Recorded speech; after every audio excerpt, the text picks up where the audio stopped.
Life സ്റ്റൈലൊക്കെ മാറാന്ന് പറയില്ലേ? അങ്ങനെ life സ്റ്റൈലൊക്കെ മാറുന്നത് നമ്മുടെ ജീവിതത്തിലേക്ക് ഒരാൾ വരുമ്പോഴാണ് കേട്ടോ. ലാലേട്ടൻ വന്നപ്പോൾ കുറച്ചൊക്കെ മാറി, സാൻവി വന്നപ്പോൾ അതിലേറെ മാറി, വസു വന്നപ്പോൾ അതിൽ കൂടുതൽ ഒരുപാട് ഒരുപാട് മാറി. അപ്പോൾ ഇപ്പോഴത്തെ മാറ്റം എന്തൊക്കെയാണെന്ന് വെച്ചാൽ നമ്മളുടെ ഉറക്കും കാര്യങ്ങളൊക്കെയാണ് കേട്ടോ.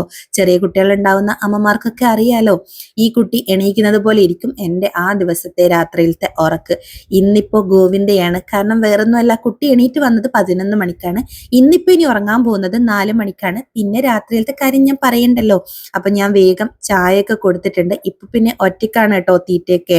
അങ്ങനെ നമുക്ക് നല്ല ജലദോഷമൊക്കെ ഉണ്ട്. അപ്പൊ ഞാൻ വേഗം ആവിയൊക്കെ പിടിക്കാൻ കൊടുത്തിട്ട് വേഗം സാൻവിന്റെയോ വസുവിന്റെ എങ്ങാന് ഒരു കവർ ഉണ്ടായിരുന്നു ഡ്രസ്സ് കിട്ടിയത്. ഇങ്ങനെ കിട്ടിയ ഒരുപാട് ബോക്സ് എന്റെ കയ്യിലുണ്ട് കേട്ടോ. എപ്പോഴെങ്കിലും യൂസ് ആക്കുമല്ലോ എന്ന് വിചാരിച്ചിട്ട് ഞാൻ എടുത്ത് വെച്ചിട്ടുള്ളതാണ്. എൻ്റെ അടുത്ത് പിന്നെ അങ്ങനത്തെ ആക്രി സാധനങ്ങളൊക്കെ ഉണ്ടാവും. ഞാൻ അങ്ങോട്ട് പെട്ടെന്ന് ചാടുന്ന ഒരാളല്ല. അങ്ങനെ അത് എടുത്തുകൊണ്ട് വന്ന് വിങ്ങന്റെ ബർത്ത്ഡേ ഡ്രസ്സ് പാക്ക് ചെയ്യാണ് കേട്ടോ. ഇത് കാണുമ്പോൾ നിങ്ങൾ വിചാരിക്കും ഞാനിതിൽ എക്സ്പേർട്ട് ആണെന്ന്. എനിക്കൊരൊന്നും അറിയില്ല. ഞാൻ തലങ്ങും വിലങ്ങും കിടന്ന് ഒട്ടിക്കുന്നുണ്ട്. പിന്നെ കുറച്ച് പേടിച്ചിട്ടാണ് കേട്ടോ ഒട്ടിക്കുന്നത്. കാരണം വിക ട്യൂഷന് പോയിട്ടാണുള്ളത്. ഓള് കാണാണ്ട് ഇത് ഒട്ടിക്കണല്ലോ. ഏത് വഴിക്കാ പാപ്പിന്ന് വിളിച്ച് വരുവാന്ന് പറഞ്ഞൂടെ. അങ്ങനെ എങ്ങനെയൊക്കെയോ ഒട്ടിച്ച് ഞാനത് സെറ്റാക്കി വെച്ചിട്ടുണ്ട്. അപ്പോൾ അടുത്ത വീഡിയോയിൽ നമുക്കിത് കൊടുക്കുന്നതൊക്കെ ഉണ്ട് കേട്ടോ. കാണാൻ മറക്കരുത്. വീണ്ടും കാണാം.